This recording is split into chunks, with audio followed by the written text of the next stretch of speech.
the tragic events that occurred in Seminole County, Florida, with Trayvon Martin, the young 17-year-old gentleman who was murdered by Mr. Zimmerman after being a neighborhood watch captain or whatever he self-proclaimed himself to be, decided to track this young man and follow him because he was suspicious, because he had a hoodie on. So put your hoodie on and stand up for us for just 1 second. And you are how old? 15. You're 15 years old. You're about, what, 5'10"? Yes, sir. How much do you weigh? Like 195. 195. Is he suspicious? No. A little bit. Why is he suspicious? Because he got that hood on his head. And that makes him suspicious? Yeah. He's a 15-year-old kid. He's suspicious. He's walking through the neighborhood with a hood on his head, covering his face up and stuff. But he's running. But I'm asking you, does that give you a right to mark him as a criminal? No, because you don't know what he's doing. He just Exactly. He's a doing. 15-year-old kid. Okay. So my question for you is, and let me give you a background on the events. This young Zimmerman gentleman had 47 events where he called the police in the last 3 months because he's a watch guy. He watches the neighborhood. That's his job that he's given himself. He's probably a person who tried out for a police academy or some kind of corrections position and just wasn't qualified to do it. He's not even a security guard. So he decides that he's going to be the neighborhood watchman. He's going to be the good Samaritan who takes care of the neighborhood. He sees this young man. He determines in his mind that he is suspicious. He calls 911 and says, hey, I got this guy that's suspicious, and I'm tired of these guys getting away with stealing and robbing from us. They always get away. Now, granted, he didn't have no background on this gentleman. All he saw was a silhouette of someone moving and walking to a store. Right? Yeah. Young boy goes to the store at halftime of the NBA All-Star game. How many of y'all watch the NBA All-Star game? Everybody did, right? He goes to get, he and his little brother a snack. He get a bag of Skittles and a iced tea, an Arizona tea. And I love Arizona tea. Right? Yeah. He's coming back with his bag and he's walking. And a man that he does not know determines that he's a criminal. The same way if you had a hoodie on and you were walking from a store, someone could determine that you were a criminal. Right? Yeah. Any one of you could have been in that very same situation. That you're walking from a store. So he's on the phone with his girlfriend, like you guys are, and he says, there's this guy following me. She goes, well, run. Well, our instincts don't always tell us to run because we're young men. We say, well, man, he's crazy. He'll figure out that I'm just, I ain't doing nothing wrong. I'm going back home. I'm going back to my dad's house. But yet the man gets more aggressive. Now, keep in mind, this man is in a van following this kid. So the kid walks faster. The man pulls up on the van, confronts him. Now, who weighs 130 pounds in here? Trayvon. You 130? Stand up. So this is the equivalent. This is the encounter that occurred. Zimmerman's my size. He's 250 pounds, 255 pounds. You 130. And he gets out of a car and decides to fight a guy this size. Now, does that look fair to you? No. I'm just going over the logistics of it. So I'm like, hey, man, what you doing in our neighborhood? Right? We scuffle a little bit, right? We scuffle. And you end up like that. And you end up like this, right? You end up like this. And maybe the kid punched him or got the best of him a little bit. And he goes, boom!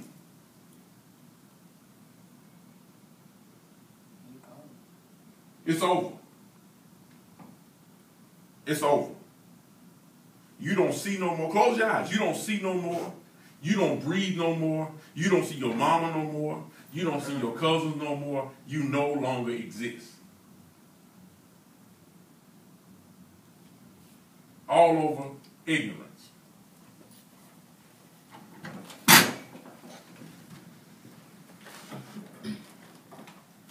Ignorance. You You can't get up from the dead and go, dude, I got candy and some juice.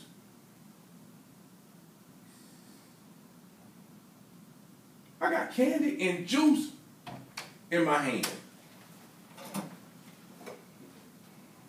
Really? He's like, he was trying to, like, as he was walking, he was really trying to show the man he only had Skittles in his pocket. So, the man felt he was like about to get shot. Because they say he had the boy in his pocket trying to show he only had Skittles. He was 140 pounds, not messing with anyone. Nobody. He was walking back to his house. So, give me your opinion. One at a time. Let's go. Well, How do you feel about it? The way I feel about it, it was unnecessary. The first question that came to my mind is, why did this person have a gun? Who gave him the possession of a gun? And like, why would you take another child's life away, even if he's somewhat of, if you feel he's if he's a threat to you, why not call, someone who really can handle the situation? Because you're not qualified to handle that situation. So what are you doing? He called and they told him not to follow the paperwork, but he did not follow the protocol.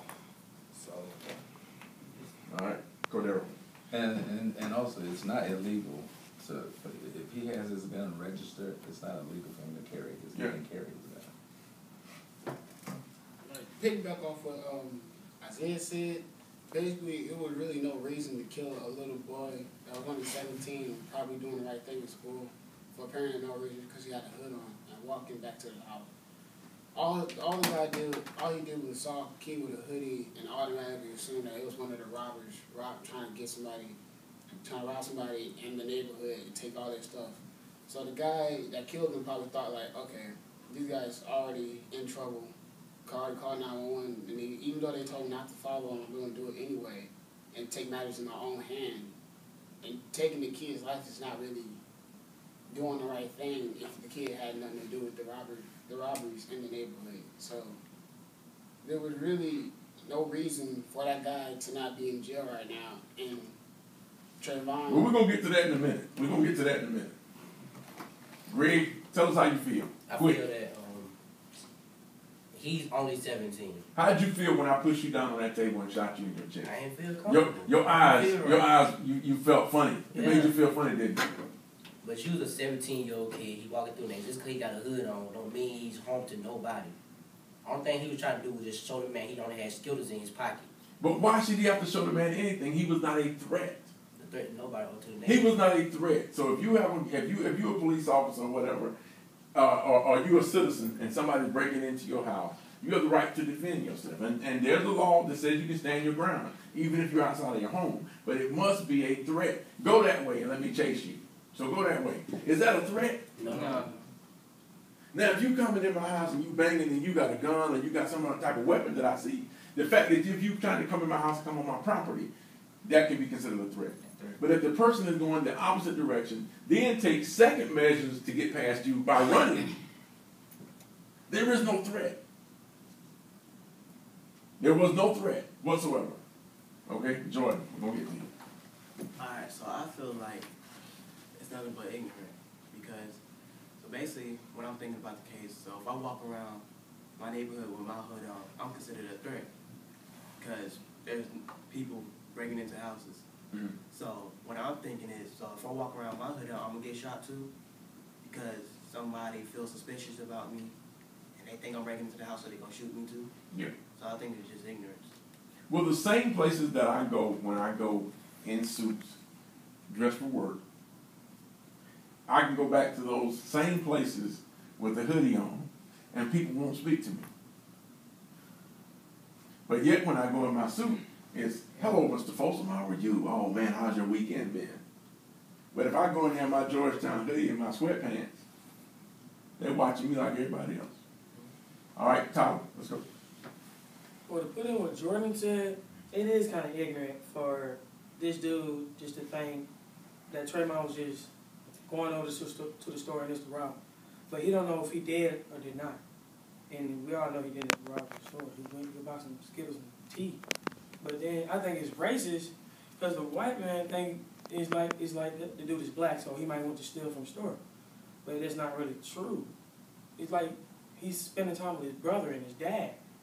Like why can't you just figure out, hey, what was you doing? Or why does it matter what was he doing? Why can't you just sit down and... He has the right as a citizen to live, pursue liberty, and have his own life. And he was living his life, right? Right.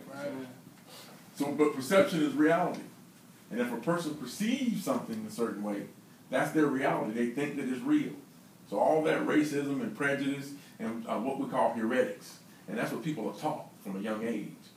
So somewhere in Zimmerman's life, he was taught to believe these stereotypes. Yeah. And it became so ingrained in who he is that he couldn't separate himself and become objective and say, well, maybe the kid's doing something or maybe he's not. In his mind, he said, absolutely, he is doing something. I've got to intervene. Because he got a hood. Because a coward, let me explain something to you now, this is serious. A coward wants to be a hero. A coward wants to be a hero. A coward wants to be like Officer Miller, where he saves people, where he controls he works in the police department, he controls the environment, and he saves the community. A coward wants to be a hero. He just doesn't have the mental skill set to be a hero. That's why he can't get on the police force. This guy wasn't even a mall cop. Now, if they don't trust you with a flashlight, what are you doing walking around with a pistol? But now, like, as my mom heard it, she said I can't go outside with certain things on now. Even though if it rains, I can't just run to my cousin's house without getting... But why? Why do you have to live in a police state because of other people's ignorance? Go, Robin. I just think it was pretty rude because I heard his neighborhood watch wasn't even registered. For him to just follow the guy, he wasn't even a threat. He's like this big, and like Greg, and Zimmerman and Yoke size. Yeah. So that was kind of being a coward time. He is a coward. Now, make no mistake about it. Zimmerman is a coward. He has a coward characteristics because he takes advantage of the situation when things are in his favor. He ain't gonna run up on me or Mr. Kinsey. You know he ain't gonna run up on Officer Miller. Nah.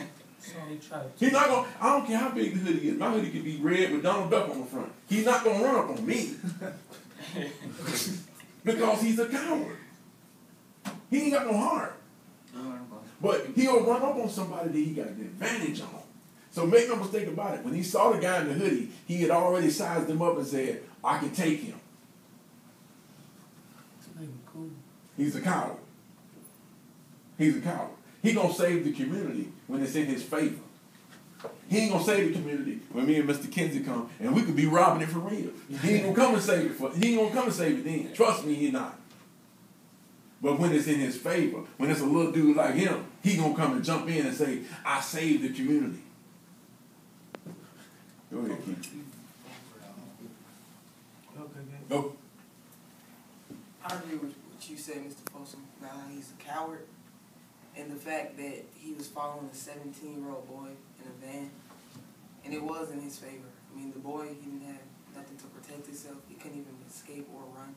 Couldn't fight for his life. It's sad because it affects the community, his family, and he couldn't do it. Now think about this for a second. Think if, let's say, Trayvon got the advantage.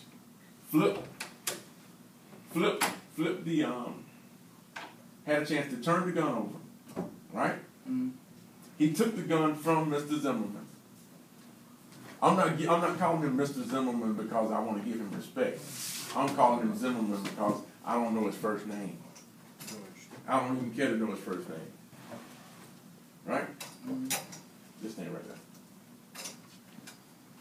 But let's say, for instance, he got the gun from him. All right, come on, Greg. So you Trayvon and I'm Zimmerman. And we fight, right? And you get my gun out of my pocket, right? And you pull it back and you say, hey, man, stop. And I come to attack you and you shoot me. Right? He go to jail for protecting himself. Because he going to jail. He going to jail. Because you've already been painted as being a criminal. When you would Perception is everything. Society will say he was a criminal, and this hero, Zimmerman, this hero tried to save the community, and he was gunned down in cold blood by you evil, nasty, non-parasitic person who can't be saved or redeemed. You're right. Either way, it's a travesty, right? Because this brother gonna spend the rest of his life in jail for killing a fool. They try to kill him. Go, Shane. I agree with Mr. Miller. I don't understand why Mr. Zimmerman hasn't been arrested yet. The boy was no threat to him. If anything, he should have been a threat to the boy. The boy was just trying to make evasive maneuvers, and Mr. Zimmerman was continuously following him, so he should have been the threat. He should have been arrested. I really don't understand why he's free, treated as some sort of regular citizen. This, I think, was a race or a hate crime. You think it should be listed as a hate crime? Yes.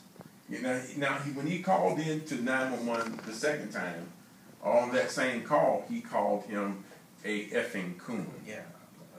And that's a derogatory term used to that has been used on African Americans for a number of years. A coon. What is it? A coon is an animal. It's like a raccoon. Yeah. Okay. And back. Didn't they say his words were slurring too on the 911 call? Like he was drunk? Well, Zimmerman, there was some question about that. His speech patterns were not real clean and clear. Now I'm agreeing with Shane on the hate crime. Yeah. If you're referring to an African American as a coon, yes, he should be arrested. Yeah. He should be arrested If you make those statements prior to taking out an act of violence, absolutely, it would be listed as a hate crime. Go ahead. How do you feel about it? So basically, I don't exactly know the whole story about Alex's going, so from what I'm hearing, I don't completely have an opinion yet. Okay. All right. You obviously don't know. Go ahead. Well, I think what I think about it is that the white, what's his name? Zimmerman. Zimmerman. Zimmerman was a Hispanic male, I think. Is that correct, Mr. Kinsey? He looks Hispanic. Yeah. Yeah, and he was all in the wrong because all the black man was doing was going to get some candy for his little brother, probably. And he probably good grades in school and stuff. So why would you take a man life like that? So the question I got for you guys is, who got little brothers? All right. Your little brother go to the store. You send him to the store, and this happens to him. How do you feel? I feel like I need to do something and react to my brother. I need It's a reaction. Yeah. If you want It is. revenge. Like it's like, Jenna. well, I think Hold on, bring it home to you. What's your little brother's name? Antoine. Okay. So I come to you, I say, man, Antoine got shot, bro. but I No, hang on for a second. Antoine got shot. I'd be confused. Yeah, Antoine got shot. Antoine got shot by a man and he didn't have nothing in his hand but a popsicle.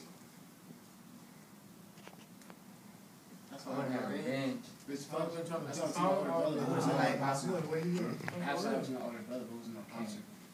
What was it? It was over a gun, and he was trying, like ever since he was 14, he been hanging out with the wrong crowd. He tried to get out, but they wanted to get out. So him and his friend, they was just arguing, and then both of them got shot, and he the one died, but his friend lived. Yeah. That's why you got to make careful decisions about what you do day to day. Very important. Go. I feel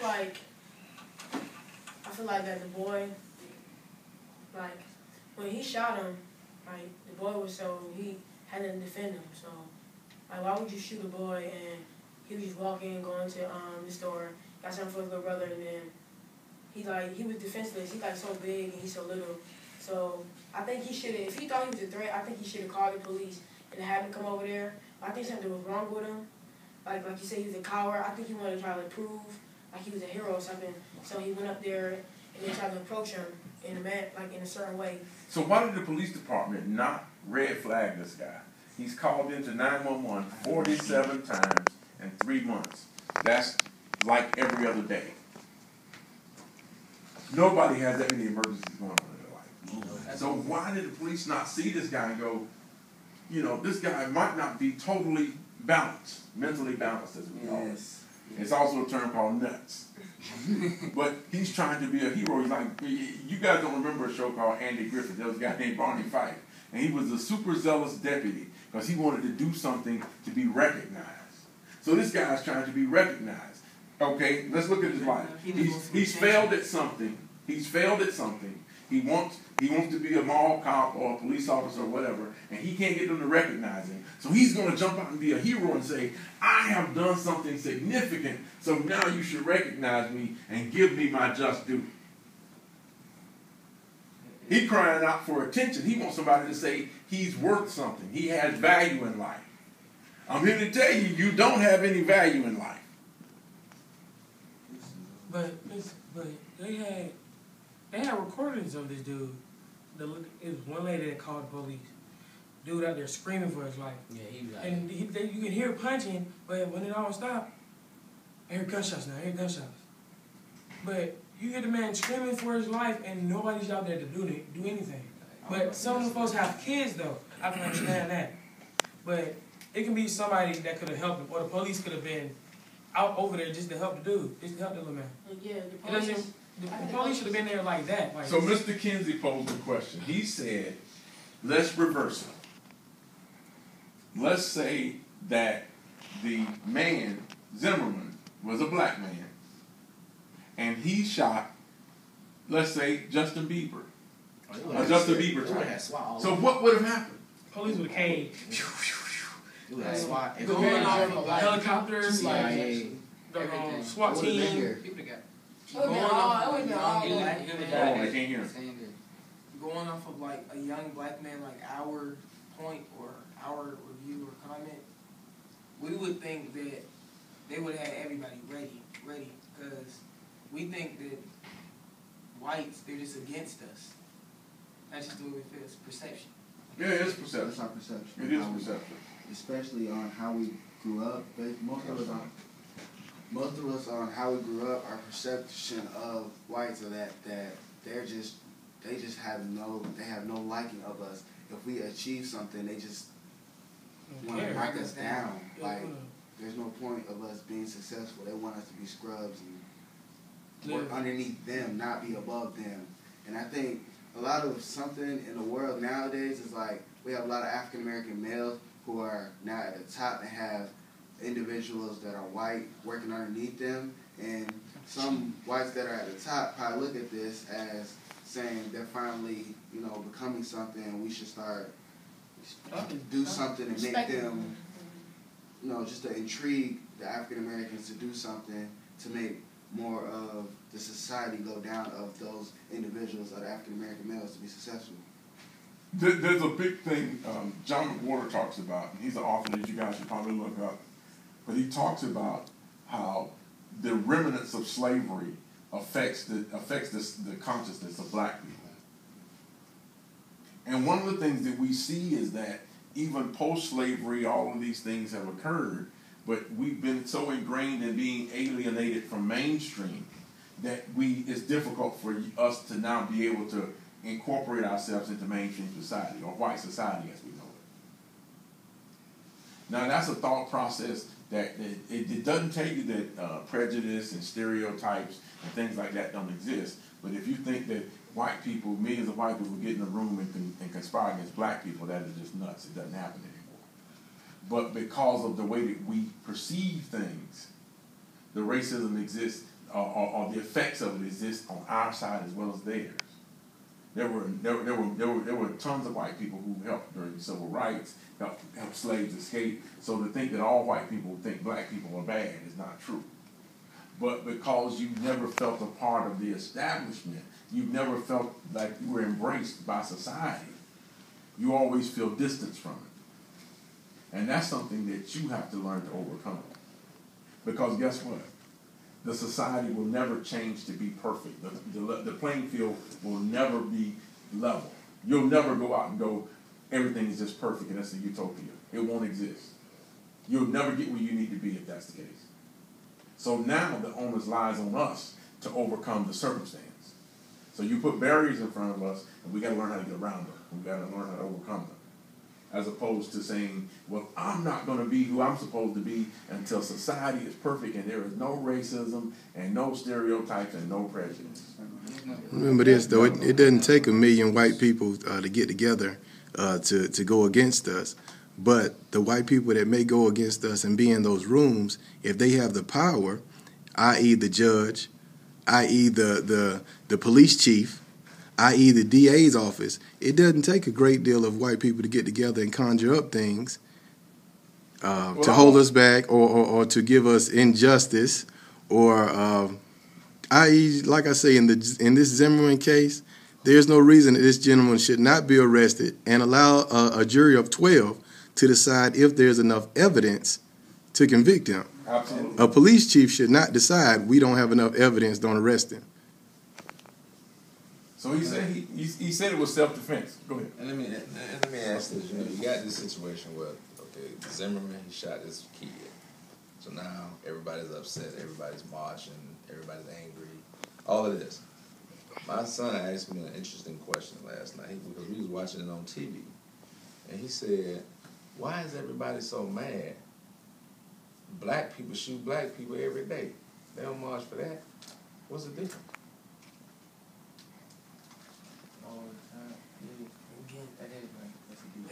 You hear, maybe in your community, maybe on TV, somebody, they fighting, shooting, bah, dead. Ain't nobody mad. Ain't nobody marching. What's the difference? Other than the man was white, what's the difference? Still, a life is gone. I guess it was a kid, so I think they feel like they shoot kids every day. And the boy was self-defense. Y'all see, you hear about gangs, this, that, and the other. They shooting kids every day. Ain't nobody mad, ain't nobody marching. So what's the difference?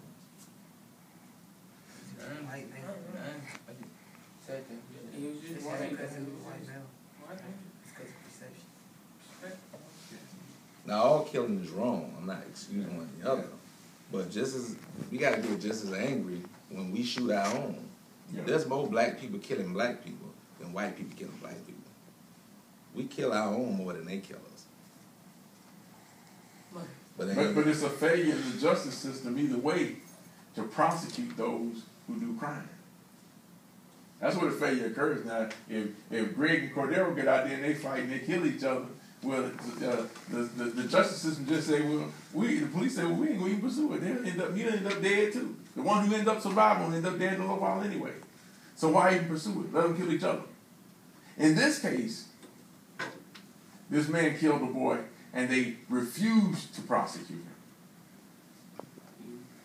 Now, a buddy of mine put a posting on Facebook and he said that Fox News is looking to offer Zimmerman a job as a security consultant and to give him an award in bravery. That's bravery. That's bravery. Dude, that's asking you. That's bullying. For killing a That's 17. One at a time. I'm telling you the way that things are perceived. I saw a man get on TV last night on Nancy Grace and absolutely applaud this man for bravery and taking care of his neighborhood. Instead of labeling it a cowardly act. He going to jail. I can guarantee it right now. He going to jail. Why he gonna end up dead? No, somebody's gonna get him back. He don't go to jail. He did. Somebody in their family gonna do what they gonna do.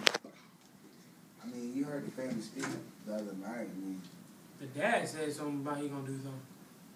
This isn't the first time this has happened. This happened less than a year ago where a vigilante called 911. 911 says stand down. And the person pursued the robbers, shot them. And this person was arrested and went to jail. So what's different in this case? because That's what I'm trying to find out myself. We hadn't put an answer to that yet. But this isn't the first time that a vigilante took the law into his own hands and shot and killed people. This isn't the first time. But like I say, the other people were arrested, and the other person was an elderly gentleman. Elderly gentleman. When I say elderly, I mean above 60. They shot and killed individuals that were robbing someone else's home in his neighborhood. He was arrested. So he was old? He was an old gentleman that had a gun, witnessed a robbery taking place, called the police. The 911 dispatch told him to stand down, and he said, forget that. I can't let these guys get away. Now, the reason why we bring this up is that I don't want you all to develop a consciousness of or belief that you could be that you will be automatically killed in situations like this, because what it'll do is make you become hypersensitive. It'll make you become kind of somewhat paranoid. Because if you feel like you're in an encounter with someone that's going to harm you, your reaction is going to be violence. I'll give you an example. There was a boy this week that probably nobody heard about. I think he was 13. He was 5'2", 110 pounds, and he was mentally retarded. And he came at the police and he had a machete, and they shot him 12 times. They don't know what his problem was. All you see is a knife, a machete. In the black But what I'm asking you is, they shot and killed him. They shot him 12 times and killed him.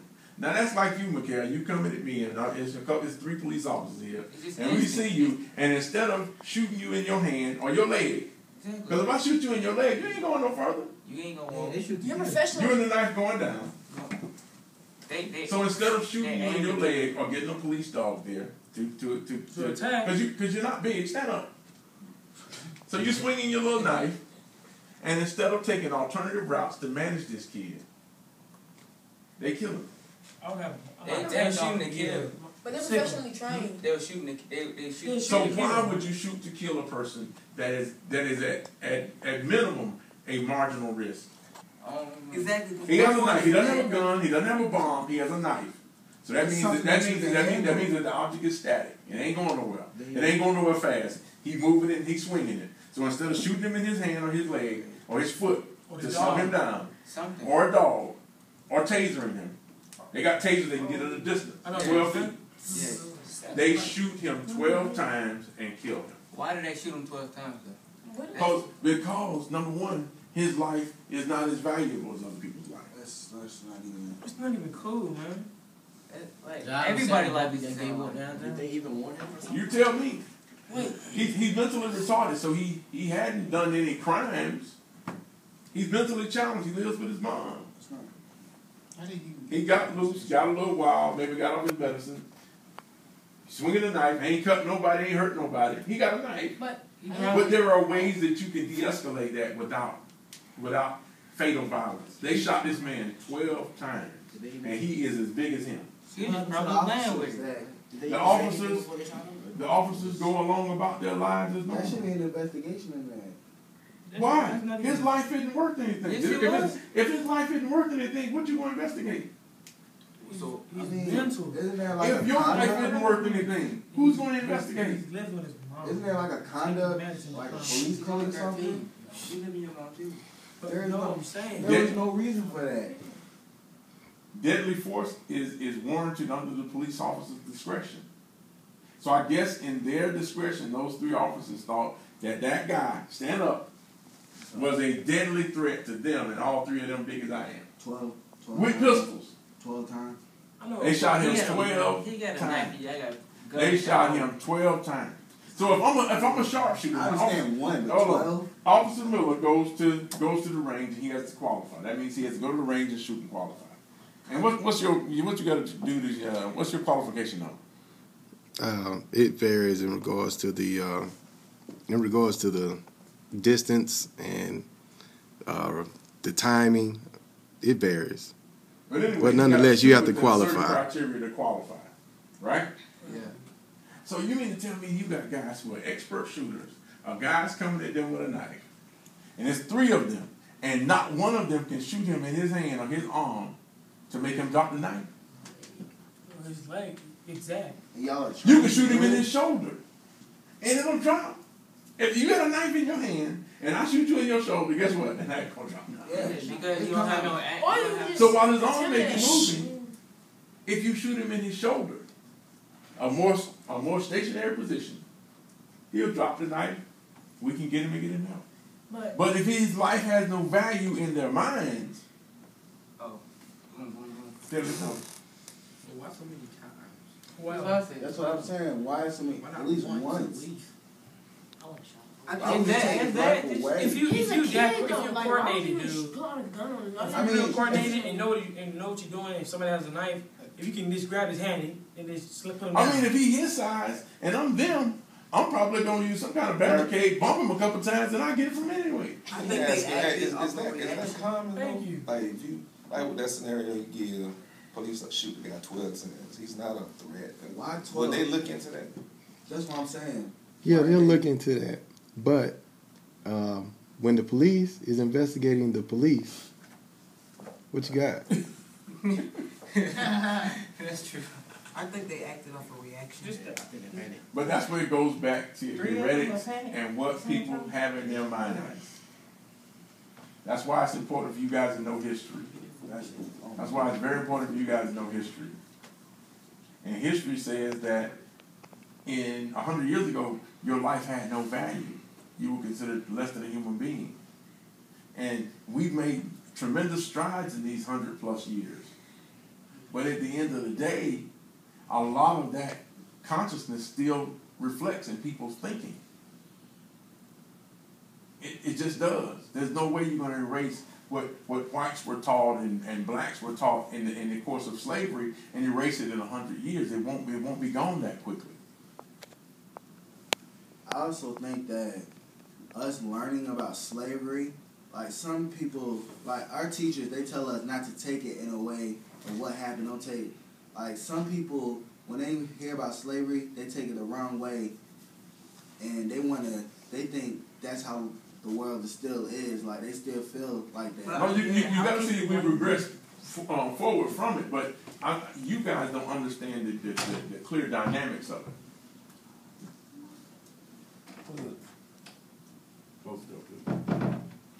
So Tyler, what's your mom's name? Christy. Okay, Christy. So me, Officer Muller, and Mr. Kinsey, we coming to get Christy tonight. Yeah, that's the action. That's what's gonna happen. I'm giving you a semblance of what occurred during slavery. So Mr. Kinsey come from his plantation, Officer Miller come from his plantation, and we coming to get Christy. This Christy right here. Hey, let's go. And we look right in your eye, right? We look right in your eye, and there's nothing you can do. You can't do nothing. So they tell me they come get one, it's over. Okay, No, nothing. no. I'm talking about by the time they get there. No,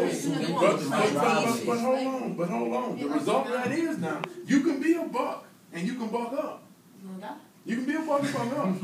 But you're going to be wearing a tie that's going the opposite direction. Or you'll be sold. Yeah.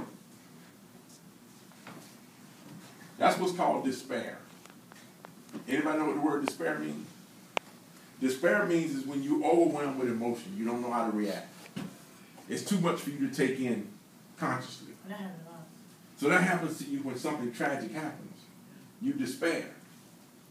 Right? Somebody come and take your mother and rape her. You despair. What's your mama name? Tam. Somebody come and get Tam. You despair. You don't know how to react to it. And that's what used to occur. Yeah, that's what used to occur. Yeah. And that's the only person in your Now, life. now you have the freedom to say, well, oh no, I get out. But back then, you didn't. You couldn't. Now let me give you an example.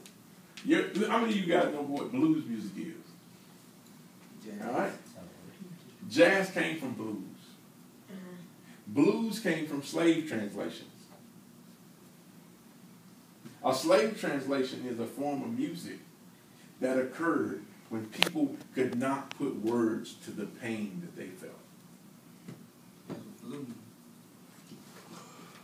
You hear what I'm saying? Blues was a form of music that slaves put out because they could not put in words what they felt from the pain. So there was a movie called Beloved, Oprah Winfrey made. Most of y'all didn't see it. Most of your parents didn't see it. But in the movie, the woman, the slave was haunted by a ghost of her daughter. You know why she was haunted by a ghost of her daughter? She had got her family. She had gotten her family free. She didn't have a husband. She had gotten her family free. And in the midst of her getting her family free, she saw her slave master, and she thought he was coming back to get them. And she killed her daughter. And she was going to kill every one of her children and herself. Was she swinging her baby and stuff like that? And I saw that. I think I saw that. Okay. So the thought that slavery was so horrific that this woman would kill her most prized possession, which is her children. A black woman and her children is that's like jewels to her. Yes. So for her to kill her kids and plan to kill herself as opposed to going back into slavery should give you an indication of how inhumane slavery was.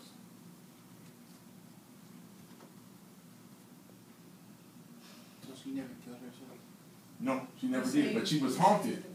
She found out that the slave master he was passing by, he wasn't coming back to get her. But in her mind, she had been so damaged psychologically that she said, if I have to go back into this, I'll kill all of us. What? As opposed to going back and being raped and beaten and your children taken from you. Now, what's worse than being raped? What's worse than seeing your mother getting raped? Have your children taken away from you. If I try to take you from your mama, how many people she killed? Everybody. A lot. A lot. So the people who enslaved people were taught as well. They were taught that you were not human. They were taught that you were, that y'all grew tails at night and all kind of crazy fairy tales to control, because the slave was the industry, it was money. When they looked at growing the land in America, they said, we need to look at the sugarcane industry. And if we can get these guys who grew the sugar, you brought it for your minds. The Africans knew how to make land grow. But it was, at the end of the day, when they're being taught to control us and we're being controlled, we're both being damaged. And Zimmerman is just a reflection of those years of teaching. So in his mind, he saw a threat. In his mind, he saw a boogeyman. And with him being a coward, he got bad nerves. Him being a coward and then seeing a boogeyman, it made it even escalate to even be worse.